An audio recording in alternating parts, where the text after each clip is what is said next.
प्रश्न। विश्व की वलित पर्वत प्रणालियां महाद्वीपों के किनारों पर ही क्यों स्थित है? वलित पर्वतों के वैश्विक वितरण और भूकंपों एवं ज्वालामुखियों के बीच संबंध स्पष्ट कीजिए। 150 शब्द 10 अंक 2014। प्रस्तावना लगभग 20 से 25 शब्द। वलित पर्वत फोल्ड माउंटेन्स मुख्यतः विवर्तनिक प्लेटों टेक्टोनिक प्लेट्स के अभिसारी सीमांतों कन्वर्जेंट बाउंड्रीज पर निर्मित होते हैं। इसलिए इनका वितरण महाद्वीपों के किनारों पर केंद्रित है तथा इनका भूकंप एवं ज्वालामुखीय गतिविधियों से घनिष्ठ संबंध है। मुख्य भाग। महाद्वीपों के किनारों पर वलित पर्वतों की स्थिति। महाद्वीपीय एवं महासागरीय प्लेटों के अभिसरण पर तीव्र संपीड़न कॉम्प्रेशन के कारण अवसादी शैलें मुड़कर पर्वत निर्माण ओरोजनी की प्रक्रिया से वलित पर्वतों का निर्माण करती है। अधिकांश सक्रिय अभिसारी सीमांत महाद्वीपों के किनारों पर स्थित होने के कारण वलित पर्वतमालाएं भी वहीं विकसित हुई है। इसका प्रमुख उदाहरण एंडीज पर्वतमाला है। वलित पर्वतों का वैश्विक वितरण। विश्व की अधिकांश वलित पर्वतमालाएं दो प्रमुख पर्वतीय पट्टियों में केंद्रित है। अल्पाइन हिमालयन पर्वतीय पट्टी में हिमालय आल्प्स कॉकेशस और जाग्रोस शामिल हैं, जबकि प्रशांत पर्वतीय पट्टी पैसिफिक रिंग ऑफ फायर में रॉकी एंडीज तथा जापान की पर्वतीय प्रणालियां प्रमुख हैं। यह वितरण प्लेट सीमाओं का स्पष्ट संकेतक है। भूकंपों से संबंध। अभिसारी सीमाओं पर प्लेटों के टकराव एवं घर्षण से तनाव संचित होता है, जो अचानक मुक्त होकर तीव्र भूकंप उत्पन्न करता है। इसी कारण नेपाल 2015 तथा चिली जैसे क्षेत्र बार बार विनाशकारी भूकंपों का अनुभव करते हैं। ज्वालामुखियों से संबंध। जहां महासागरीय प्लेट महाद्वीपीय या दूसरी महासागरीय प्लेट के नीचे सबडक्शन करती है, वहां पिघला हुआ मैग्मा ऊपर उठकर ज्वालामुखीय चाप वॉल्केनिक आर्क बनाता है। माउंट फूजी तथा एंडीज के ज्वालामुखी इसके प्रमुख उदाहरण हैं। अपवाद। सभी वलित पर्वत ज्वालामुखीय नहीं होते। दो महाद्वीपीय प्लेटों के टकराव से बने हिमालय जैसे पर्वतों में सक्रिय सबडक्शन न होने के कारण ज्वालामुखीय गतिविधि सामान्यतः अनुपस्थित रहती है, जबकि भूकंपीय सक्रियता अत्यधिक बनी रहती है। दृश्य प्रस्तुति विजुअल सजेशन। आप विश्व मानचित्र में हिमालय आल्प्स एंडीज रॉकी पर्वतमाला तथा प्रशांत अग्निवलय पैसिफिक रिंग ऑफ फायर को दर्शाकर वलित पर्वतों भूकंपों एवं ज्वालामुखियों के वैश्विक संबंध को स्पष्ट कर सकते हैं। Value addition. प्लेट विवर्तनिकी सिद्धांत प्लेट टेक्टोनिक थ्योरी वलित पर्वतों भूकंपों एवं ज्वालामुखीय गतिविधियों की सर्वाधिक मान्य व्याख्या प्रस्तुत करता है। United States Geological Survey USGS के अनुसार विश्व के अधिकांश भूकंप एवं सक्रिय ज्वालामुखी प्लेट सीमाओं पर स्थित हैं। पैसिफिक रिंग ऑफ फायर विश्व का सर्वाधिक भूकंपीय एवं ज्वालामुखीय सक्रिय क्षेत्र है। उत्तर में अभिसारी प्लेट सबडक्शन पर्वत निर्माण भूकंपीय पट्टी तथा ज्वालामुखीय चाप जैसे कीवर्ड्स का प्रयोग उत्तर को अधिक प्रभावशाली बनाता है। साथ ही यह भी उल्लेखनीय है कि सभी अभिसारी सीमाओं पर भूकंप आते हैं, परंतु ज्वालामुखी मुख्यतः सबडक्शन क्षेत्रों में ही विकसित होते हैं। निष्कर्ष लगभग 20 से 25 शब्द। वलित पर्वतों का निर्माण एवं वितरण प्लेट विवर्तनिकी द्वारा नियंत्रित होता है। यही प्रक्रिया इन्हें भूकंपों एवं ज्वालामुखीय गतिविधियों से जोड़ती है, जिससे ये क्षेत्र पृथ्वी के सर्वाधिक भूगतिशील क्षेत्र बने रहते हैं। प्रश्न 82। प्रश्न। समुद्री धाराओं की उत्पत्ति के लिए जिम्मेदार कारकों की व्याख्या कीजिए। ये क्षेत्रीय जलवायु मत्स्य पालन और नौवहन को किस प्रकार प्रभावित करते हैं? 200 शब्द 12.5 अंक 2015। प्रस्तावना लगभग 20 से 25 शब्द। समुद्री धाराएं ओशन करंट्स महासागरों में जल का नियमित एवं निश्चित दिशा में प्रवाह है। इनकी उत्पत्ति विभिन्न भौतिक एवं प्राकृतिक कारकों से होती है तथा ये जलवायु मत्स्य संसाधनों और समुद्री परिवहन को व्यापक रूप से प्रभावित करती है। मुख्य भाग। समुद्री धाराओं की उत्पत्ति के कारक। समुद्री धाराओं की उत्पत्ति में स्थायी पवनें प्लैनेटरी वाइंस प्रमुख भूमिका निभाती है, जो सतही जल को निरंतर एक दिशा में प्रवाहित करती है। पृथ्वी का घूर्णन उत्पन्न कोरियोलिस बल कोरियोलिस फोर्स उत्तरी गोलार्ध में धाराओं को दायीं तथा दक्षिणी गोलार्ध में बाईं ओर मोड़ देता है। तापमान एवं लवणता के अंतर से जल के घनत्व में परिवर्तन होता है, जिससे गहरी तापलवन परिसंचरण थर्मोहलाइन सर्कुलेशन विकसित होती है। इसके अतिरिक्त महासागरीय तटरेखा समुद्र तल की संरचना तथा ज्वार भाटा टाइड्स भी धाराओं की दिशा एवं गति को प्रभावित करते हैं। क्षेत्रीय जलवायु पर प्रभाव।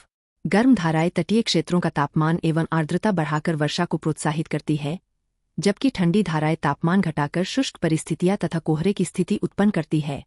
गल्फ स्ट्रीम पश्चिमी यूरोप की जलवायु को अपेक्षाकृत गर्म बनाती है, जबकि पेरू हम्बोल्ट धारा अटाकामा मरुस्थल की शुष्कता में योगदान देती है। सी मत्स्य पालन पर प्रभाव। जहां गर्म एवं ठंडी धाराओं का संगम होता है अथवा अपवेलिंग की प्रक्रिया होती है, वहां पोषक तत्वों की प्रचुरता के कारण प्लवक, प्लैंकटन विकसित होते हैं, जिससे ये विश्व के प्रमुख मत्स्य क्षेत्र बन जाते हैं। ग्रैंड बैंक्स, डॉगर बैंक्स तथा पेरू तट इसके प्रमुख उदाहरण हैं। डी नौवहन पर प्रभाव। अनुकूल समुद्री धाराएं जहाजों की गति बढ़ाकर ईंधन, समय एवं लागत की बचत करती है, जबकि प्रतिकूल धाराएं नौवहन को कठिन बनाती है। ठंडी धाराओं से उत्पन्न कोहरा तथा हिमखंड समुद्री सुरक्षा के लिए चुनौती बन सकते हैं, जैसा कि लैब्राडोर धारा के क्षेत्र में देखा जाता है। दृश्य प्रस्तुति, विजुअल सजेशन। आप विश्व मानचित्र में गल्फ स्ट्रीम, लैब्राडोर धारा, कुरोशियो धारा, पेरू, हम्बोल्ट धारा तथा ग्रैंड बैंक्स को दर्शाकर समुद्री धाराओं के जलवायु, मत्स्य पालन एवं नौवहन पर प्रभाव को स्पष्ट कर सकते हैं। Value addition. Intergovernmental panel on climate change (IPCC) के अनुसार समुद्री धाराएं वैश्विक ऊष्मा वितरण एवं जलवायु प्रणाली की आधारशिला है। Food and agriculture organisation (FAO) बताता है कि विश्व के अधिकांश समृद्ध मत्स्य क्षेत्र गर्म एवं ठंडी धाराओं के संगम अथवा अपवेलिंग वाले क्षेत्रों में स्थित हैं। वर्तमान में जलवायु परिवर्तन के कारण अटलांटिक मेरिडियन ओवरटर्निंग परिसंचरण (AMOC) सहित प्रमुख समुद्री धाराओं में संभावित परिवर्तन वैश्विक जलवायु, समुद्री पारिस्थितिकी तथा व्यापार पर दूरगामी प्रभाव डाल सकते हैं। कोरियोलिस बल, तापलवन परिसंचरण, अपवेलिंग, समुद्री परिसंचरण तथा जलवायु नियमन जैसे कीवर्ड्स उत्तर को अधिक प्रभावशाली बनाते हैं। निष्कर्ष, लगभग 20 से 25 शब्द। समुद्री धाराएं पृथ्वी की जलवायु प्रणाली, मत्स्य संसाधनों तथा समुद्री परिवहन की आधारशिला है। इनके वैज्ञानिक अध्ययन एवं संरक्षण का महत्व जलवायु परिवर्तन के वर्तमान दौर में और अधिक बढ़ गया है। प्रश्न 83। प्रश्न, वायु राशि एयर मास की अवधारणा पर चर्चा कीजिए और बृहद जलवायु परिवर्तनों में इसकी भूमिका स्पष्ट कीजिए। 200 शब्द 12.5 अंक 2016। प्रस्तावना, लगभग 20 से 25 शब्द। वायु राशि एयर मास वायुमंडल का विशाल भाग है, जिसमें तापमान एवं आर्द्रता के गुण लगभग समान होते हैं। यह अपने स्रोत क्षेत्र सोर्स रीजन की विशेषताओं को ग्रहण कर मौसम एवं जलवायु को नियंत्रित करती है। मुख्य भाग। अब वायु राशि की अवधारणा। वायु राशियां उन विस्तृत क्षेत्रों के ऊपर विकसित होती है जहां सतह की भौतिक दशाएं लंबे समय तक समान रहती है, जैसे महासागर, मरुस्थल, हिमाच्छादित प्रदेश तथा विशाल मैदान। इन्हें तापमान एवं आर्द्रता के आधार पर महाद्वीपीय, कॉन्टिनेंटल, सागरीय, मैरीटाइम, उष्णकटिबंधीय, ट्रॉपिकल तथा ध्रुवीय, पोलर वायु राशियों में वर्गीकृत किया जाता है। उदाहरणतः आर्कटिक क्षेत्र की ध्रुवीय वायु राशि अत्यंत शीत एवं शुष्क होती है। बी तापमान एवं वर्षा पर प्रभाव। वायु राशि की प्रकृति किसी क्षेत्र के तापमान एवं वर्षा को प्रत्यक्ष रूप से प्रभावित करती है। उष्ण एवं आर्द्र वायु राशियां बादलों के निर्माण एवं वर्षा को प्रोत्साहित करती है, जबकि शीत एवं शुष्क वायु राशियां शुष्क एवं ठंडा मौसम उत्पन्न करती है। बंगाल की खाड़ी से आने वाली उष्ण आर्द्र वायु राशि भारत में व्यापक वर्षा का आधार बनती है। सी वाताग्र एवं चक्रवातों का निर्माण। जब भिन्न तापमान एवं आर्द्रता वाली दो वायु राशियां मिलती है, तब वाताग्र फ्रंट का निर्माण होता है। इन क्षेत्रों में अस्थिरता बढ़ने से समशीतोष्ण चक्रवात, टेम्परेट साइक्लोन्स तथा वर्षा की घटनाएं विकसित होती हैं। उत्तर अटलांटिक इसका प्रमुख उदाहरण है। डी बृहद जलवायु परिवर्तनों में भूमिका। वायु राशियों के मार्ग, तीव्रता एवं आवृत्ति में परिवर्तन से मानसून, शीतलहर, लू, वर्षा के वितरण तथा तापमान के प्रतिरूप प्रभावित होते हैं। भारतीय उपमहाद्वीप में दक्षिण पश्चिम मानसून का स्वरूप विभिन्न वायु राशियों की पारस्परिक क्रिया पर निर्भर करता है। ई जलवायु परिवर्तन का प्रभाव। वैश्विक तापवृद्धि, ग्लोबल वार्मिंग के कारण वायु राशियों के स्रोत क्षेत्र एवं संचरण में परिवर्तन हो रहा है, जिससे लू, शीतलहर, अतिवृष्टि एवं अनियमित वर्षा जैसी चरम मौसमी घटनाओं की आवृत्ति और तीव्रता बढ़ रही है। दृश्य प्रस्तुति, विजुअल सजेशन। आप विश्व मानचित्र में आर्कटिक, बंगाल की खाड़ी, भारतीय उपमहाद्वीप, उत्तर अटलांटिक तथा प्रमुख वायु राशि स्रोत क्षेत्रों को दर्शाकर वायु राशियों के निर्माण एवं उनके जलवायु प्रभाव को स्पष्ट कर सकते हैं। Value addition. भारत मौसम विज्ञान विभाग (IMD) के अनुसार भारत का मौसम विभिन्न वायु राशियों एवं मानसूनी परिसंचरण की पारस्परिक क्रिया से नियंत्रित होता है। Intergovernmental panel on climate change (IPCC) ने वैश्विक तापवृद्धि के कारण चरम मौसमी घटनाओं की बढ़ती आवृत्ति एवं तीव्रता की पुष्टि की है। वर्तमान में भारत सहित विश्व के अनेक क्षेत्रों में लू, शीतलहर एवं अनियमित वर्षा की घटनाएं इसी परिवर्तन का संकेत है। वायु राशि, स्रोत क्षेत्र, वाताग्र, चक्रवात, वायुमंडलीय परिसंचरण तथा जलवायु परिवर्तन जैसे कीवर्ड्स उत्तर को अधिक विश्लेषणात्मक एवं प्रभावशाली बनाते हैं। निष्कर्ष: लगभग 20 से 25 शब्द वायु राशियां वैश्विक जलवायु प्रणाली का आधार हैं। इनके संचरण में परिवर्तन से मौसम, वर्षा एवं तापमान के प्रतिरूप बदलते हैं। इसलिए इनका वैज्ञानिक अध्ययन जलवायु परिवर्तन की समझ के लिए अत्यंत आवश्यक है। प्रश्न 84। प्रश्न: मानसूनी जलवायु की वे कौन सी विशेषताएं हैं जो मानसूनी एशिया में रहने वाली विश्व की 50% से अधिक जनसंख्या को भोजन उपलब्ध कराने में सक्षम है? 250 शब्द 15 अंक 2017। प्रस्तावना: लगभग 20 से 25 शब्द। मानसूनी एशिया, मॉनसून एशिया, विश्व की आधे से अधिक जनसंख्या का निवास क्षेत्र है। यहाँ की मानसूनी जलवायु उपजाऊ मैदान तथा प्रचुर जल संसाधन उच्च कृषि उत्पादकता एवं खाद्य सुरक्षा फूड सिक्योरिटी का आधार है। मुख्य भाग: पर्याप्त एवं मौसमी वर्षा। मानसूनी जलवायु की सबसे महत्वपूर्ण विशेषता ग्रीष्मकाल में होने वाली मौसमी एवं पर्याप्त वर्षा है, जो वर्षा आधारित कृषि को संभव बनाती है। यह विशेष रूप से धान, राइस जैसी जलाधारित फसलों के लिए अनुकूल परिस्थितियां प्रदान करती है। भारत का दक्षिण पश्चिम मानसून इसका प्रमुख उदाहरण है। उच्च तापमान एवं लंबी कृषि अवधि। मानसूनी एशिया में वर्षभर अपेक्षाकृत उच्च तापमान तथा लंबा वृद्धिकाल ग्रोइंग सीजन उपलब्ध रहता है। इससे धान, गेहूं, गन्ना, मक्का तथा दलहन जैसी विभिन्न फसलों की सफल खेती संभव होती है। बांग्लादेश का उच्च धान उत्पादन इसी अनुकूल जलवायु का परिणाम है। उपजाऊ जलोढ़ मिट्टी। मानसूनी नदियां प्रतिवर्ष जलोढ़ मिट्टी एल्यूवियल सॉइल का निक्षेप करती हैं, जिससे मिट्टी की उर्वरता बनी रहती है। इंडोगंगा का मैदान तथा यांगत्सी नदी घाटी विश्व के सर्वाधिक उत्पादक कृषि क्षेत्रों में शामिल हैं। बहुफसली कृषि प्रणाली। अनुकूल तापमान एवं पर्याप्त नमी के कारण वर्ष में 2 या 3 फसलें उगाई जा सकती हैं। चीन, भारत एवं वियतनाम में विकसित बहुफसली प्रणाली मल्टीपल क्रॉपिंग सिस्टम प्रति इकाई क्षेत्र कृषि उत्पादन को उल्लेखनीय रूप से बढ़ाती है। प्रचुर जल संसाधन एवं सिंचाई। मानसूनी वर्षा नदियों, झीलों तथा भूजल का पुनर्भरण करती है, जिससे सिंचाई व्यवस्था को निरंतर जल उपलब्ध होता है। मेकांग, गंगा, ब्रह्मपुत्र एवं यांगत्सी जैसी नदियां कृषि की स्थिरता एवं खाद्य उत्पादन को सुदृढ़ बनाती हैं। उच्च जनसंख्या घनत्व एवं कृषि नवाचार। मानसूनी एशिया में प्रचुर श्रमशक्ति, पारंपरिक कृषि ज्ञान तथा हरित क्रांति ग्रीन रेवोल्यूशन, उन्नत बीज, उर्वरकों एवं सिंचाई तकनीकों ने कृषि उत्पादकता को और बढ़ाया है, जिससे विशाल जनसंख्या का पोषण संभव हुआ है।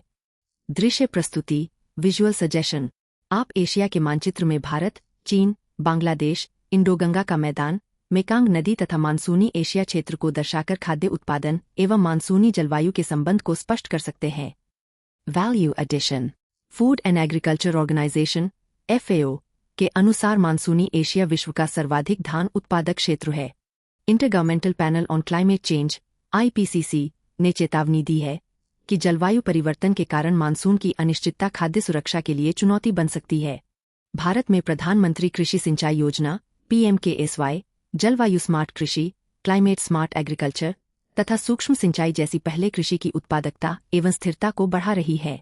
मानसूनी कृषि, बहुफसली प्रणाली, जलोढ़ मिट्टी, कृषि उत्पादकता तथा खाद्य सुरक्षा जैसे कीवर्ड्स उत्तर को अधिक प्रभावशाली बनाते हैं। यह भी उल्लेखनीय है कि मानसूनी जलवायु की अनिश्चितता के कारण कृषि का विविधीकरण एवं सतत जल प्रबंधन भविष्य की आवश्यकता है। निष्कर्ष: लगभग 20 से 25 शब्द। मानसूनी जलवायु की पर्याप्त वर्षा, उपजाऊ मिट्टी एवं अनुकूल तापमान ने मानसूनी एशिया को विश्व का प्रमुख खाद्य उत्पादन क्षेत्र बनाया है। सतत कृषि, जल प्रबंधन एवं जलवायु अनुकूल तकनीकें भविष्य में इसकी खाद्य सुरक्षा को सुदृढ़ बनाए रखेंगी। प्रश्न 85। प्रश्न: समुद्री लवणता ओशन सैलिनिटी में होने वाली भिन्नताओं का विवरण दीजिए और इसके बहुआयामी प्रभावों पर चर्चा कीजिए। 250 शब्द 15 अंक 2017। प्रस्तावना: लगभग 20 से 25 शब्द।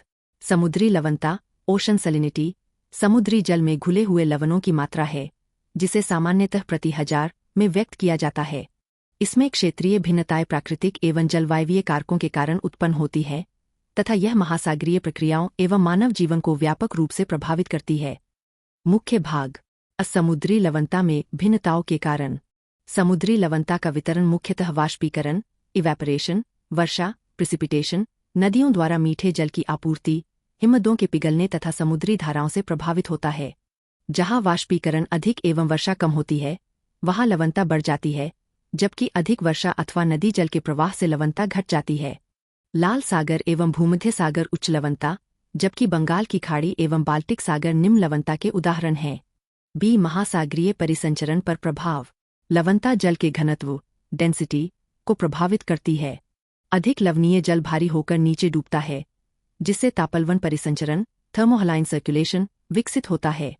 यह वैश्विक महासागरीय परिसंचरण एवं ऊष्मा वितरण का महत्वपूर्ण आधार है। सी जलवायु पर प्रभाव। समुद्री लवणता महासागरीय धाराओं की प्रकृति एवं गति को प्रभावित कर वैश्विक एवं क्षेत्रीय जलवायु का नियमन करती है। लवणता में परिवर्तन से वर्षा, तापमान तथा मानसूनी परिसंचरण पर भी प्रभाव पड़ सकता है। डी समुद्री जैव विविधता एवं मत्स्य पालन पर प्रभाव। विभिन्न समुद्री जीवों की लवणता सहनशीलता सलिनिटी टॉलरेंस अलग अलग होती है। लवणता में परिवर्तन से प्रवाल भित्तियां, मैंग्रोव तथा मत्स्य संसाधनों का वितरण प्रभावित होता है। सुंदरबन में लवणता परिवर्तन का प्रभाव जैव विविधता एवं मत्स्य उत्पादन पर स्पष्ट दिखाई देता है। ई मानव गतिविधियों पर प्रभाव। समुद्री लवणता नवहन, विलवनीकरण, डिसैलिनेशन, तटीय जल प्रबंधन तथा समुद्री संसाधनों के उपयोग को प्रभावित करती है। सऊदी अरब जैसे देशों में पेयजल की आपूर्ति बड़े पैमाने पर विलवनीकरण संयंत्रों पर निर्भर है। दृश्य प्रस्तुति विजुअल सजेशन। आप विश्व मानचित्र में लाल सागर, भूमध्य सागर, बंगाल की खाड़ी, बाल्टिक सागर तथा सुंदरबन को दर्शाकर समुद्री लवणता की क्षेत्रीय भिन्नताओं एवं उनके प्रभावों को स्पष्ट कर सकते हैं। Value addition. Intergovernmental panel on climate change (IPCC) के अनुसार जलवायु परिवर्तन एवं ध्रुवीय हिमनदों के तीव्र पिघलने से समुद्री लवणता तथा तापलवन परिसंचरण में परिवर्तन की आशंका बढ़ रही है। National oceanic and atmospheric administration (NOAA) समुद्री लवणता को वैश्विक जलवायु प्रणाली का प्रमुख नियंत्रक मानता है। वर्तमान में amok Atlantic meridional overturning circulation में संभावित मंदी पर वैश्विक स्तर पर शोध जारी है, जिसके दूरगामी जलवायु प्रभाव हो सकते हैं। लवणता, घनत्व, तापलवन परिसंचरण, विलवनीकरण तथा समुद्री पारिस्थितिकी जैसे कीवर्ड्स उत्तर को अधिक विश्लेषणात्मक एवं प्रभावशाली बनाते हैं। निष्कर्ष लगभग 20 से 25 शब्द। समुद्री लवणता महासागरीय परिसंचरण, जलवायु एवं समुद्री पारिस्थितिकी की आधारशिला है। इसके वैज्ञानिक अध्ययन एवं सतत प्रबंधन से जलवायु परिवर्तन की चुनौतियों का प्रभावी ढंग से सामना किया जा सकता है। प्रश्न 86। प्रश्न क्रायोस्फीयर वैश्विक जलवायु को कैसे प्रभावित करता है? 150 शब्द 10 अंक 2017। प्रस्तावना लगभग 20 से 25 शब्द। क्रायोस्फीयर पृथ्वी का वह भाग है जहां जल बर्फ आइस के रूप में विद्यमान रहता है, जैसे हिमनद, ग्लेशियर्स, हिमचादर, आइस शीट्स, समुद्री बर्फ एवं स्थायी हिम पर्माफ्रॉस्ट। यह वैश्विक जलवायु संतुलन का प्रमुख नियंत्रक है। मुख्य भाग। एल्बीडो प्रभाव एल्बीडो इफेक्ट। क्रायोस्फीयर की बर्फ सूर्य के अधिकांश विकिरण को परावर्तित कर पृथ्वी के तापमान को नियंत्रित करती है। बर्फ के पिघलने से एल्बीडो घटता है, जिससे अधिक ऊष्मा अवशोषित होती है और वैश्विक तापवृद्धि ग्लोबल वार्मिंग तेज हो जाती है। अंटार्कटिका इसका प्रमुख उदाहरण है। बी समुद्रस्तर एवं महासागरीय परिसंचरण पर प्रभाव। ग्रीनलैंड हिमचादर एवं हिमनदों के पिघलने से समुद्रस्तर बढ़ता है तथा समुद्री लवणता में परिवर्तन होकर तापलवन परिसंचरण थर्मोहलाइन सर्कुलेशन प्रभावित होता है, जिससे वैश्विक जलवायु प्रतिरूप बदल सकते हैं। सी जल संसाधनों एवं ग्रीनहाउस गैसों पर प्रभाव। हिमालय हिमनद एशिया की प्रमुख नदियों के जल स्रोत है, इसलिए इनके सिकुड़ने से जल एवं खाद्य सुरक्षा प्रभावित होती है। साथ ही आर्कटिक पर्माफ्रॉस्ट के पिघलने से मीथेन एवं कार्बन डाइऑक्साइड का उत्सर्जन बढ़कर जलवायु परिवर्तन को और तीव्र करता है। दृश्य प्रस्तुति विजुअल सजेशन। आप विश्व मानचित्र में अंटार्कटिका, ग्रीनलैंड, आर्कटिक तथा हिमालय को दर्शाकर क्रायोस्फीयर के वैश्विक जलवायु पर प्रभाव को स्पष्ट कर सकते हैं। Value addition. Intergovernmental panel on climate change (IPCC) के अनुसार क्रायोस्फीयर में हो रहे परिवर्तन जलवायु परिवर्तन के सबसे स्पष्ट संकेतकों में है। World meteorological organisation (WMO) cryosphere की निरंतर निगरानी पर बल देता है। हाल के वर्षों में आर्कटिक एवं हिमालय हिमनदों के तीव्र पिघलने ने समुद्रस्तर वृद्धि, जल सुरक्षा तथा चरम मौसमी घटनाओं की चिंता बढ़ाई है। एल्बीडो प्रभाव, हिमचादर, पर्माफ्रॉस्ट, तापलवन परिसंचरण एवं समुद्रस्तर वृद्धि जैसे कीवर्ड्स उत्तर को अधिक प्रभावशाली बनाते हैं। निष्कर्ष लगभग 20 से 25 शब्द। क्रायोस्फीयर पृथ्वी की जलवायु प्रणाली का आधारभूत घटक है। इसका संरक्षण जलवायु स्थिरता, जल सुरक्षा तथा सतत विकास सुनिश्चित करने के लिए अत्यंत आवश्यक है। प्रश्न 87। प्रश्न मेंटल प्लूम को परिभाषित करें और प्लेट विवर्तनिकी प्लेट टेक्टोनिक्स में इसकी भूमिका स्पष्ट करें। 150 शब्द 10 अंक 2018। प्रस्तावना लगभग 20 से 25 शब्द। मेंटल प्लूम पृथ्वी के मैंटल की गहराई से उठने वाली अत्यधिक गर्म मैग्मा की ऊर्ध्वाधर धारा है जो हॉटस्पॉट ज्वालामुखिता एवं प्लेट विवर्तनिकी की अनेक प्रक्रियाओं को प्रभावित करती है। मुख्य भाग। अब मेंटल प्लूम की अवधारणा। मेंटल प्लूम पृथ्वी के गहरे मेंटल से उत्पन्न होने वाला उच्च तापमान वाला पदार्थ है जो ऊपर उठकर स्थलमंडल लिथोस्फेयर तक पहुंचता है तथा प्लेट सीमाओं से दूर भी ज्वालामुखीय गतिविधियां उत्पन्न कर सकता है। हवाई हॉटस्पॉट इसका सर्वाधिक प्रसिद्ध उदाहरण है। बी हॉटस्पॉट ज्वालामुखियों का निर्माण। जब कोई विवर्तनिक प्लेट स्थिर मेंटल प्लूम के ऊपर से गुजरती है तो क्रमिक रूप से ज्वालामुखीय द्वीपों की श्रृंखला बनती है। हवाई द्वीपसमूह हवाईयन आइलैंड्स इसी प्रक्रिया का परिणाम है।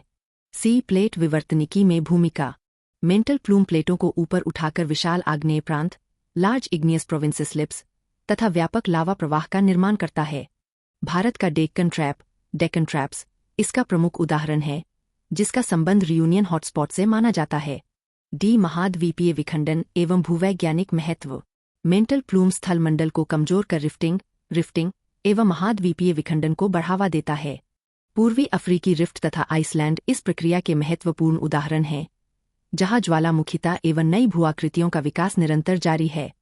दृश्य प्रस्तुति विजुअल सजेशन। आप विश्व मानचित्र में हवाई हॉटस्पॉट डेक्कन ट्रैप आइसलैंड तथा पूर्वी अफ्रीकी रिफ्ट को दर्शाकर मेंटल प्लूम एवं प्लेट विवर्तनिकी के संबंध को स्पष्ट कर सकते हैं। Value addition. John Tuzo Wilson के हॉटस्पॉट सिद्धांत ने मेंटल प्लूम की अवधारणा को वैज्ञानिक आधार प्रदान किया। United States Geological Survey USGS हवाई द्वीपसमूह को मेंटल प्लूम का उत्कृष्ट उदाहरण मानता है।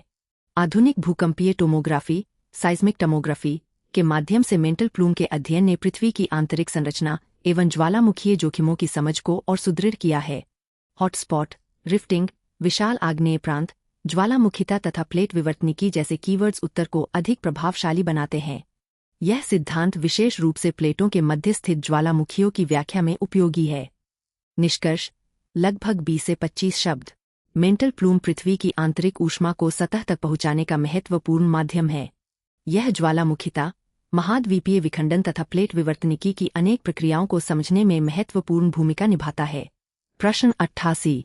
प्रश्न समुद्री धाराओं ओशन करंट्स और जलराशियों वाटर मासेस का समुद्री जीवन और तटीय पर्यावरण पर पड़ने वाला प्रभाव किस प्रकार भिन्न होता है। उपयुक्त उदाहरण दीजिए। 250 शब्द 15 अंक 2019। प्रस्तावना लगभग 20 से 25 शब्द। समुद्री धाराएं ओशन करंट्स महासागरों में जल का निरंतर प्रवाह है जबकि जलराशियां वाटर मासेस समान तापमान एवं लवणता वाले विशाल जलखंड हैं। दोनों समुद्री जीवन एवं तटीय पर्यावरण को अलग अलग स्तरों पर प्रभावित करते हैं। मुख्य भाग। असमुद्री जीवन पर समुद्री धाराओं का प्रभाव। समुद्री धाराएं पोषक तत्वों न्यूट्रिएंट्स का परिवहन करती है तथा अपवेलिंग के माध्यम से गहरे जल के पोषक तत्वों को सतह पर लाती है। इससे प्लवक प्लैंकटन की वृद्धि होती है जो समृद्ध मत्स्य संसाधनों का आधार बनती है। पेरू हम्बोल्ट धारा विश्व के सर्वाधिक उत्पादक मत्स्य क्षेत्रों का निर्माण करती है। बी समुद्री जीवन पर जलराशियों का प्रभाव। जलराशियों की तापमान एवं लवणता समुद्री जीवों की प्रजातीय संरचना वितरण एवं प्रवास को नियंत्रित करती है।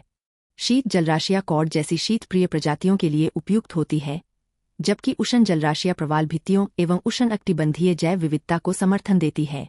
आर्कटिक महासागर इसका प्रमुख उदाहरण है। सी तटीय पर्यावरण पर समुद्री धाराओं का प्रभाव। गर्म एवं ठंडी धाराएं तटीय क्षेत्रों के तापमान वर्षा कोहरा तथा तटीय अपर्दन को प्रभावित करती है। गल्फ स्ट्रीम पश्चिमी यूरोप की जलवायु को गर्म बनाती है जबकि लैब्राडोर धारा ठंडी परिस्थितियां एवं घना कोहरा उत्पन्न करती है। डी तटीय पर्यावरण पर जलराशियों का प्रभाव। जलराशियां तापलवन परिसंचरण थर्मोहलाइन सर्कुलेशन ऑक्सीजन वितरण तथा गहरे समुद्री जल के नवीकरण को नियंत्रित करती है। इससे समुद्री पारिस्थितिकी का दीर्घकालिक संतुलन एवं वैश्विक जलवायु प्रभावित होती है। ई समेकित प्रभाव एवं जलवायु परिवर्तन। जलवायु परिवर्तन के कारण समुद्री धाराओं एवं जलराशियों में हो रहे परिवर्तनों से मत्स्य संसाधनों प्रवाल भित्तियों तथा तटीय पारिस्थितिकी पर प्रतिकूल प्रभाव पड़ रहा है। ग्रेट बैरियर रीफ में बढ़ते प्रवाल विरंजन, कोरल ब्लीचिंग इसका प्रमुख उदाहरण है। दृश्य प्रस्तुति, विजुअल सजेशन। आप विश्व मानचित्र में गल्फ स्ट्रीम, लैब्राडोर धारा, पेरू, हम्बोल्ट धारा, आर्कटिक महासागर तथा ग्रेट बैरियर रीफ को दर्शाकर समुद्री धाराओं एवं जलराशियों के भिन्न प्रभावों को स्पष्ट कर सकते हैं। Value addition. Intergovernmental panel on climate change (IPCC) के अनुसार महासागरीय धाराओं एवं जलराशियों में परिवर्तन वैश्विक जलवायु तथा समुद्री पारिस्थितिकी को प्रभावित कर रहे हैं। Food and agriculture organisation (FAO) के अनुसार अपवेलिंग क्षेत्र विश्व के प्रमुख मत्स्य उत्पादन केंद्र है। वर्तमान में महासागरों के बढ़ते तापमान के कारण प्रवाल विरंजन, समुद्री प्रजातियों के वितरण में परिवर्तन तथा तापलवन परिसंचरण में संभावित बदलाव वैश्विक चिंता का विषय है। अपवेलिंग, तापलवन परिसंचरण, समुद्री जैव विविधता, प्रवाल विरंजन तथा महासागरीय परिसंचरण जैसे कीवर्ड्स उत्तर को अधिक विश्लेषणात्मक बनाते हैं।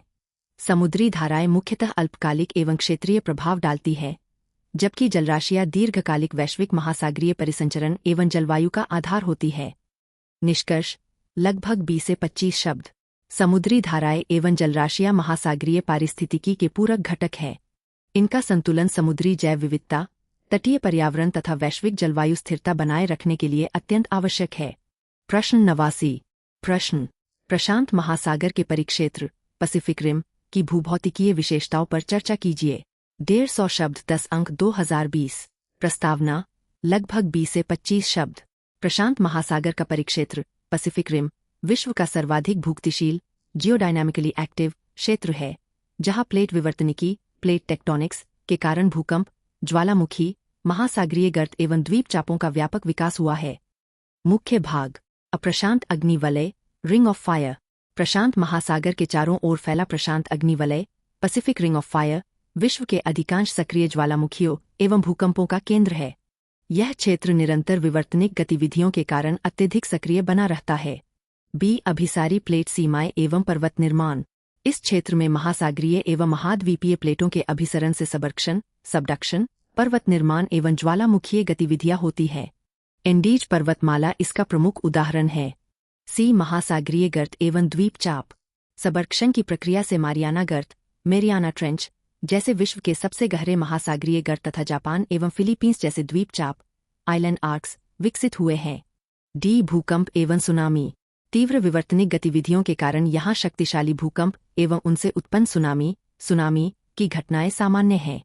2011 का तोहोकू, जापान भूकंप एवं सुनामी इसका प्रमुख उदाहरण है। दृश्य प्रस्तुति, विजुअल सजेशन। आप विश्व मानचित्र में प्रशांत अग्नि वलय, मारियाना गर्त, एंडीज पर्वतमाला, जापान, फिलीपींस तथा अलास्का को दर्शाकर प्रशांत परिक्षेत्र की प्रमुख भूभौतिकीय विशेषताओं को स्पष्ट कर सकते हैं। Value addition. United States Geological Survey (USGS) के अनुसार विश्व के लगभग 90% भूकंप तथा लगभग 75% सक्रिय ज्वालामुखी प्रशांत अग्नि वलय में स्थित हैं। प्लेट विवर्तनिकी सिद्धांत इस क्षेत्र की भूभौतिकीय सक्रियता की सर्वाधिक स्वीकार्य व्याख्या प्रस्तुत करता है। वर्तमान में प्रशांत देशों द्वारा सुनामी प्रारंभिक चेतावनी प्रणाली सुनामी अर्ली वार्निंग सिस्टम को सुदृढ़ किया जा रहा है। सबर्क्शन, महासागरीय गर्त, द्वीपचाप, अभिसारी प्लेट तथा सुनामी जैसे कीवर्ड्स उत्तर को अधिक प्रभावशाली बनाते हैं। यही प्रक्रियाएं इस क्षेत्र को भूतापीय ऊर्जा एवं खनिज संसाधनों से समृद्ध बनाती है, किंतु इसे विश्व का सर्वाधिक आपदा संवेदनशील क्षेत्र भी बनाती है। निष्कर्ष, लगभग 20 से 25 शब्द। प्रशांत परिक्षेत्र प्लेट विवर्तनिकी का उत्कृष्ट उदाहरण है। इसकी भूभौतिकीय सक्रियता प्राकृतिक संसाधनों के साथ साथ भूकंप, ज्वालामुखी एवं सुनामी जैसी गंभीर चुनौतियां भी उत्पन्न करती है। प्रश्न 90। प्रश्न, विश्व की प्रमुख पर्वत श्रृंखलाओं की संरचना का संक्षेप में उल्लेख कीजिए और उदाहरणों सहित स्थानीय मौसम स्थितियों पर उनके प्रभाव की व्याख्या कीजिए। 250 शब्द 15 अंक 2021। प्रस्तावना, लगभग 20 से 25 शब्द। पर्वत श्रृंखलाएं, माउंटेन रेंजेस, पृथ्वी की प्रमुख भूआकृतियां हैं, जिनका निर्माण मुख्यतः प्लेट विवर्तनिकी, प्लेट टेक्टोनिक्स एवं ज्वालामुखीय प्रक्रियाओं से हुआ है। ये स्थानीय तापमान, वर्षा, पवनों तथा जल संसाधनों को गहराई से प्रभावित करती है। मुख्य भाग। अब विश्व की प्रमुख पर्वत श्रृंखलाओं की संरचना। विश्व की पर्वत श्रृंखलाओं का निर्माण विभिन्न भूवैज्ञानिक प्रक्रियाओं से हुआ है। वलित पर्वत, फोल्ड माउंटेन्स, विवर्तनिक प्लेटों के अभिसरण एवं संपीड़न से निर्मित होते हैं, जिनके प्रमुख उदाहरण हिमालय, एंडीज एवं आल्प्स है। भ्रंशोत्थ पर्वत, ब्लॉक माउंटेन्स, भ्रंश, फॉल्टिंग एवं भूखंडों के उत्थान से बनते हैं, जैसे वोजेस, वॉस्टिस एवं ब्लैक फॉरेस्ट पर्वत। वहीं ज्वालामुखीय पर्वत, वॉल्केनिक माउंटेन्स, मैग्मा के उद्गार से निर्मित होते हैं, जिनका प्रमुख उदाहरण माउंट फूजी है। स्थानीय मौसम स्थितियों पर प्रभाव। पर्वत ओरोग्राफिक वर्षा, ओरोग्राफिक रेनफॉल उत्पन्न करते हैं, जिससे पवनाभिमुख हाल पर अधिक वर्षा तथा पवन विमुख हाल पर वर्षा छाया, रेन शैडो की स्थिति बनती है।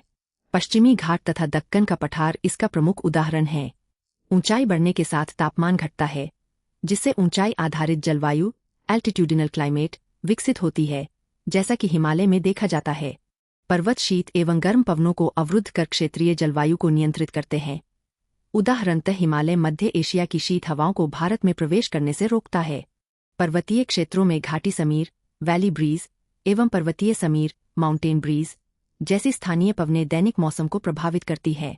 साथ ही ऊंचे पर्वत हिमनदों, ग्लेशियर्स एवं नदियों के उद्गम स्थल बनकर दीर्घकालिक जल सुरक्षा सुनिश्चित करते हैं। दृश्य प्रस्तुति, विजुअल सजेशन।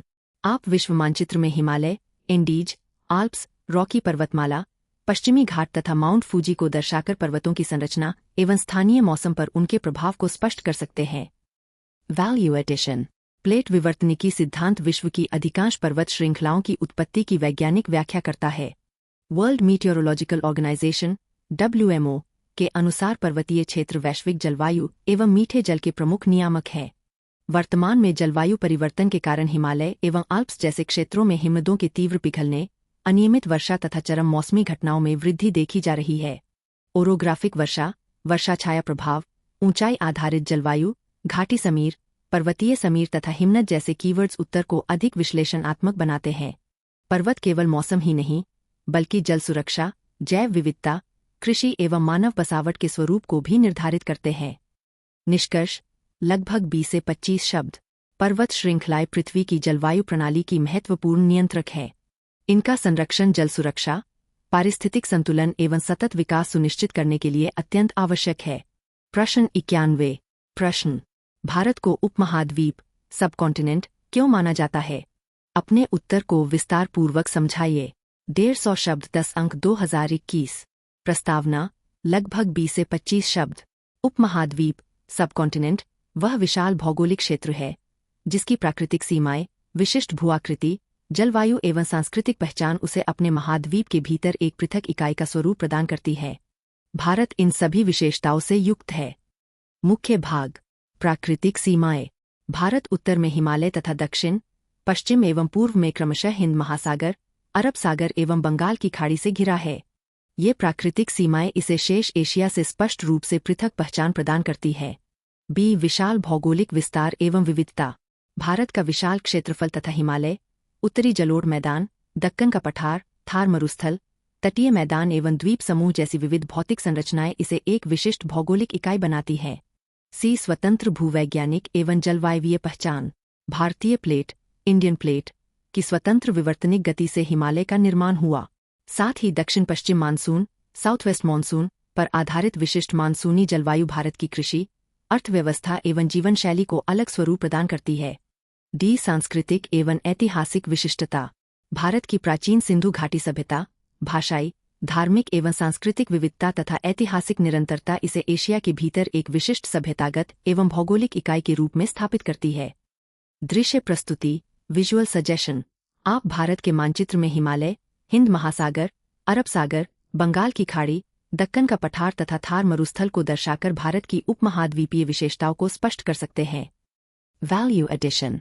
भारतीय प्लेट, इंडियन प्लेट की स्वतंत्र विवर्तनिक पहचान भारत के उपमहाद्वीपीय स्वरूप को वैज्ञानिक आधार प्रदान करती है। Geological survey of India (GSI) के अनुसार भारत की भूवैज्ञानिक संरचना अत्यंत विविध एवं प्राचीन है।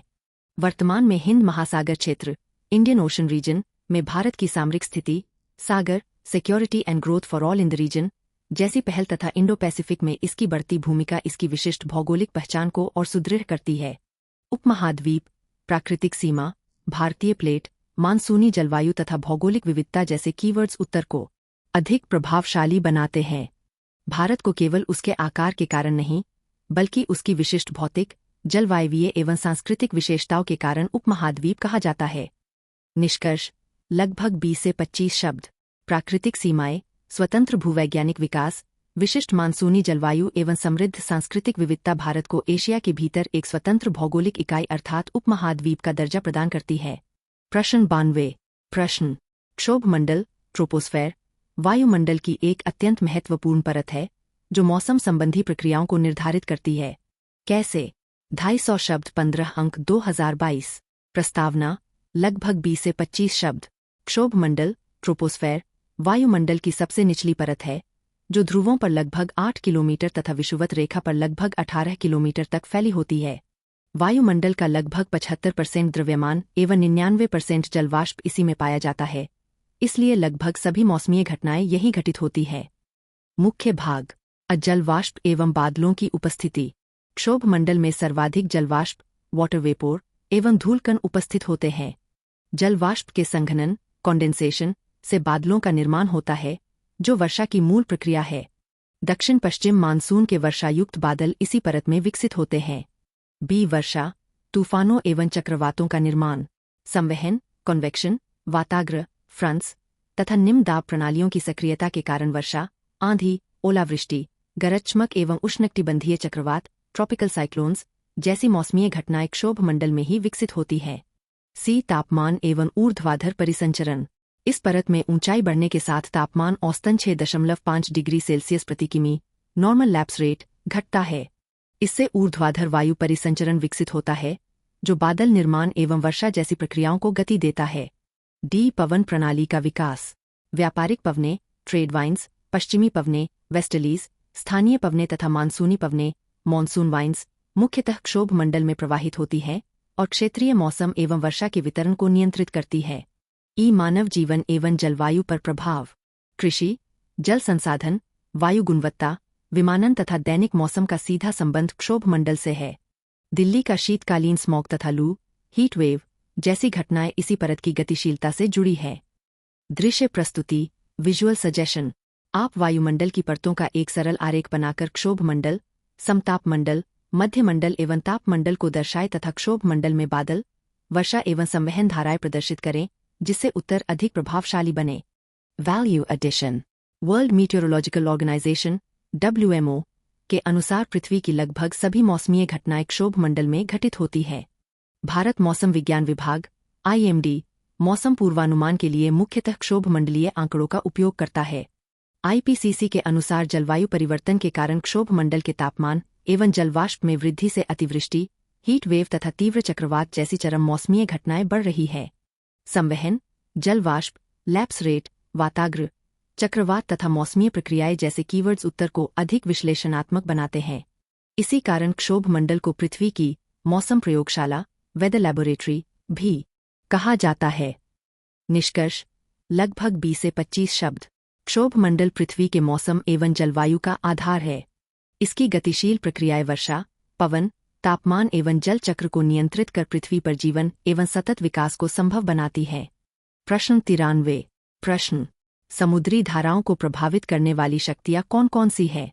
विश्व के मत्स्य पालन उद्योग में उनकी भूमिका का वर्णन कीजिए। 250 शब्द 15 अंक 2022। प्रस्तावना लगभग 20 से 25 शब्द। समुद्री धाराएं ओशन करंट्स महासागरों में जल का नियमित एवं निश्चित दिशा में प्रवाह है। इनकी दिशा एवं वेग पर विभिन्न प्राकृतिक शक्तियां प्रभाव डालती है तथा ये वैश्विक मत्स्य संसाधनों एवं समुद्री पारिस्थितिकी का आधार है। मुख्य भाग समुद्री धाराओं को प्रभावित करने वाली शक्तियां। स्थायी पवने प्लैनेटरी वाइन्स सतही समुद्री जल को निरंतर एक दिशा में प्रवाहित करती है। व्यापारिक पवने पछुआ पवने तथा ध्रुवीय पवने प्रमुख महासागरीय धाराओं का निर्माण करती है जैसे नॉर्थ अटलांटिक ड्रिफ्ट। पृथ्वी का घूर्णन उत्पन्न कोरियोलिस बल कोरियोलिस फोर्स उत्तरी गोलार्ध में धाराओं को दाई तथा दक्षिणी गोलार्ध में बाईं ओर मोड़ देता है। तापमान एवं लवणता थर्मोहलाइन इफेक्ट के कारण जल के घनत्व में अंतर उत्पन्न होता है जिससे गहरा तापलवन परिसंचरण थर्मोहलाइन सर्कुलेशन विकसित होता है। इसके अतिरिक्त तटरेखा महासागरीय बेसिन की संरचना समुद्र तल की स्थलाकृति ज्वार भाटा टाइड्स तथा मौसमी परिवर्तन भी धाराओं की दिशा एवं तीव्रता को प्रभावित करते हैं। विश्व के मत्स्य पालन उद्योग में भूमिका। समुद्री धाराएं अपवेलिंग के माध्यम से गहरे समुद्र से पोषक तत्वों को सतह पर लाती है जिससे प्लवक प्लैंकटन की वृद्धि होती है और मत्स्य उत्पादन बढ़ता है। पेरू, हम्बोल्ट धारा इसका उत्कृष्ट उदाहरण है। गर्म एवं ठंडी धाराओं के संगम क्षेत्र जैसे ग्रैंड बैंक्स तथा जापान के निकट कुरोशियो एवं ओयाशियो धाराओं का संगम विश्व के प्रमुख मत्स्य क्षेत्र है। धाराएं मछलियों के प्रवास, प्रजनन एवं वितरण को भी नियंत्रित करती है। वहीं एल नैनो जैसी घटनाएं धाराओं को परिवर्तित कर पेरू एवं चिली के मत्स्य उद्योग को गंभीर रूप से प्रभावित करती है। दृश्य प्रस्तुति विजुअल सजेशन। आप विश्व मानचित्र में पेरू, हम्बोल्ट धारा, कुरोशियो धारा, गल्फ स्ट्रीम, लैब्राडोर धारा, ग्रैंड बैंक्स तथा जापान के निकट गर्म ठंडी धाराओं के संगम को दर्शाकर मत्स्य उद्योग पर समुद्री धाराओं के प्रभाव को स्पष्ट कर सकते हैं। Value addition. Food and agriculture organisation FAO के अनुसार विश्व के सर्वाधिक उत्पादक मत्स्य क्षेत्र अपवेलिंग एवं गर्म ठंडी धाराओं के संगम वाले क्षेत्रों में स्थित है। Intergovernmental panel on climate change IPCC ने जलवायु परिवर्तन के कारण महासागरीय धाराओं एवं मत्स्य संसाधनों पर बढ़ते प्रभाव की चेतावनी दी है। वर्तमान में एल नीनो एवं ला नीना की घटनाएं समुद्री पारिस्थितिकी, मत्स्य उत्पादन तथा ब्लू इकोनॉमी को प्रभावित कर रही है। अपवेलिंग, प्लवक, तापलवन परिसंचरण, कोरियोलिस बल, समुद्री जैव विविधता तथा मत्स्य उत्पादकता जैसे कीवर्ड्स उत्तर को अधिक विश्लेषणात्मक बनाते हैं। समुद्री धाराएं केवल जल प्रवाह नहीं, बल्कि वैश्विक खाद्य सुरक्षा एवं सतत समुद्री अर्थव्यवस्था की आधारशिला है। निष्कर्ष लगभग 20 से 25 शब्द। समुद्री धाराएं महासागरीय पारिस्थितिकी एवं विश्व के मत्स्य उद्योग की जीवन रेखा है। जलवायु परिवर्तन के वर्तमान दौर में इनके संरक्षण एवं वैज्ञानिक अध्ययन का महत्व और अधिक बढ़ गया है। प्रश्न 94। प्रश्न। प्राथमिक चट्टानों, आग्नेय चट्टानों की विशेषताओं और प्रकारों का वर्णन कीजिए। 150 शब्द 10 अंक 2022। प्रस्तावना लगभग 20 से 25 शब्द। प्राथमिक चट्टानें, आग्नेय चट्टानें बटा इग्नियस रॉक्स पृथ्वी की सर्वप्रथम निर्मित चट्टानें हैं। इनका निर्माण मैग्मा अथवा लावा के ठंडा होकर ठोस बनने से होता है, इसलिए इन्हें जननी चट्टानें पेरेंट रॉक्स कहा जाता है। मुख्य भाग। अप्राथमिक आग्नेय चट्टानों की विशेषताएं। आग्नेय चट्टानें मैग्मा या लावा के ठंडा एवं ठोस होने से निर्मित होती है। ये सामान्यतः परतदार नॉन स्ट्रैटिफाइड नहीं होती तथा इनमें जीवाश्म फॉसिल्स का अभाव रहता है। इनकी संरचना कठोर, सघन एवं स्फटिकीय क्रिस्टलाइन होती है, जिससे ये अपक्षय के प्रति अपेक्षाकृत अधिक प्रतिरोधी होती है। अपक्षय के पश्चात यही चट्टानें मृदा निर्माण तथा अवसादी एवं कायांतरित चट्टानों के निर्माण का आधार बनती है। भारत का दक्कन ट्रैप इसका प्रमुख उदाहरण है। बी। प्राथमिक आग्नेय चट्टानों के प्रकार। अंतर्वेधी इंट्रूसिव प्लूटोनिक चट्टानें पृथ्वी के भीतर मैग्मा के धीरे धीरे ठंडा होने से बनती है, जिससे इनमें बड़े बड़े स्फटिक विकसित होते हैं। ग्रेनाइट इसका प्रमुख उदाहरण है। इसके विपरीत बहिर्वेधी एक्सट्रूसिव वॉल्केनिक चट्टानें पृथ्वी की सतह पर लावा की तीव्र गति से ठंडा होने पर बनती है, इसलिए इनमें सूक्ष्म कण पाए जाते हैं। बेसाल्ट इसका प्रमुख उदाहरण है। दृश्य प्रस्तुति विजुअल सजेशन। आप भारत के मानचित्र में दक्कन ट्रैप, महाराष्ट्र एवं राजमहल ट्रैप, झारखंड पश्चिम बंगाल को दर्शाकर भारत में प्रमुख आग्नेय चट्टानों के वितरण को स्पष्ट कर सकते हैं। Value addition. Geological survey of India GSI के अनुसार दक्कन ट्रैप विश्व के सबसे बड़े ज्वालामुखीय प्रांतों लार्ज इग्नियस प्रोविंसेस में से एक है। ग्रेनाइट भवन निर्माण एवं स्मारकों के लिए महत्वपूर्ण है, जबकि बेसाल्ट के अपक्षय से बनने वाली काली मिट्टी ब्लैक सॉइल कपास की खेती के लिए अत्यंत उपयुक्त होती है। मैग्मा, लावा, स्फटिकीय संरचना, अंतर्वेधी, बहिर्वेधी तथा जन्नी चट्टान जैसे कीवर्ड्स उत्तर को अधिक प्रभावशाली बनाते हैं। आग्नेय चट्टानें केवल पृथ्वी की प्राचीनतम चट्टानें ही नहीं, बल्कि खनिज संसाधनों, मृदा निर्माण एवं आर्थिक विकास का भी महत्वपूर्ण आधार है। निष्कर्ष लगभग 20 से 25 शब्द। प्राथमिक आग्नेय चट्टानें पृथ्वी की भूगर्भीय संरचना की आधारशिला है। ये अन्य चट्टानों, मृदा, खनिज संसाधनों तथा मानव विकास की अनेक गतिविधियों का मूल आधार प्रदान करती है। प्रश्न 95। प्रश्न। भारत में प्राकृतिक वनस्पति की विविधता के लिए जिम्मेदार कारकों की पहचान करें और उन पर चर्चा करें। भारत के वर्षावन क्षेत्रों में वन्यजीव अभयारण्यों के महत्व का आकलन करें। 250 शब्द 15 अंक 2023। प्रस्तावना लगभग 20 से 25 शब्द। भारत विश्व के 17 मेगा जैव विविधता मेगाडिवर्स देशों में शामिल है। इसकी विविध जलवायु, स्थलाकृति एवं मृदा के कारण यहाँ अत्यंत समृद्ध प्राकृतिक वनस्पति तथा वन्यजीव पाए जाते हैं। मुख्य भाग। अप्राकृतिक वनस्पति की विविधता के लिए उत्तरदायी कारक। जलवायु, क्लाइमेट, भारत में प्राकृतिक वनस्पति का प्रमुख निर्धारक है। वर्षा एवं तापमान में क्षेत्रीय भिन्नता के कारण पश्चिमी घाट में उष्णकटिबंधीय सदाबहार वन, ट्रॉपिकल एवरग्रीन फॉरेस्ट्स विकसित होते हैं, जबकि थार मरुस्थल में कंटीली एवं झाड़ीदार वनस्पति पाई जाती है। स्थलाकृति, रिलीफ भी महत्वपूर्ण भूमिका निभाती है। हिमालय में ऊंचाई बढ़ने के साथ उष्णकटिबंधीय, समशीतोष्ण एवं अल्पाइन वनस्पति का क्रमिक परिवर्तन देखा जाता है। मृदा, सॉइल की प्रकृति विभिन्न पौधों की वृद्धि को प्रभावित करती है, जैसे दक्कन का पठार की काली मिट्टी शुष्क पर्णपाती वनों को समर्थन देती है। जल उपलब्धता नदियों, भूजल एवं आर्द्र भूमियों के माध्यम से वनों की सघनता निर्धारित करती है, जिसका उदाहरण ब्रह्मपुत्र घाटी है। इसके अतिरिक्त मानवीय हस्तक्षेप, जैसे वनों की कटाई, कृषि विस्तार, शहरीकरण तथा संरक्षण नीतियां भी वनस्पति के वितरण एवं स्वरूप को प्रभावित करती है। वर्षावन क्षेत्रों में वन्यजीव अभयारण्यों का महत्व।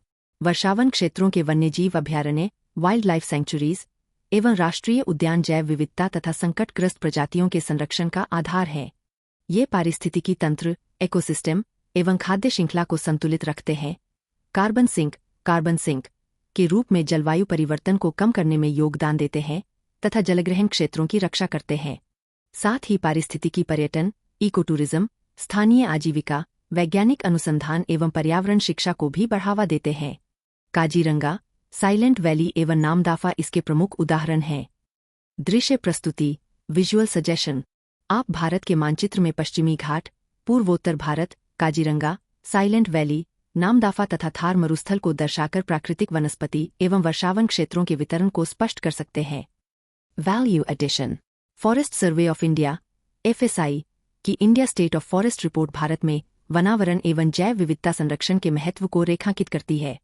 यूनेस्को ने पश्चिमी घाट तथा मानस राष्ट्रीय उद्यान को विश्व धरोहर (वर्ल्ड हेरिटेज साइट) का दर्जा दिया है।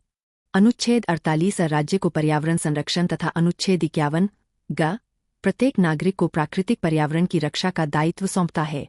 Project tiger, project elephant, green India mission तथा मिष्टी जैसी पहले वन एवं पारिस्थितिकी संरक्षण को सुदृढ़ कर रही है। जैव विविधता, पारिस्थितिकी तंत्र, कार्बन सिंक, संरक्षण एवं सतत विकास जैसे कीवर्ड्स उत्तर को अधिक विश्लेषणात्मक एवं प्रभावशाली बनाते हैं। निष्कर्ष, लगभग 20 से 25 शब्द। भारत की प्राकृतिक वनस्पति उसकी भौतिक एवं जलवायवीय विविधता का परिणाम है।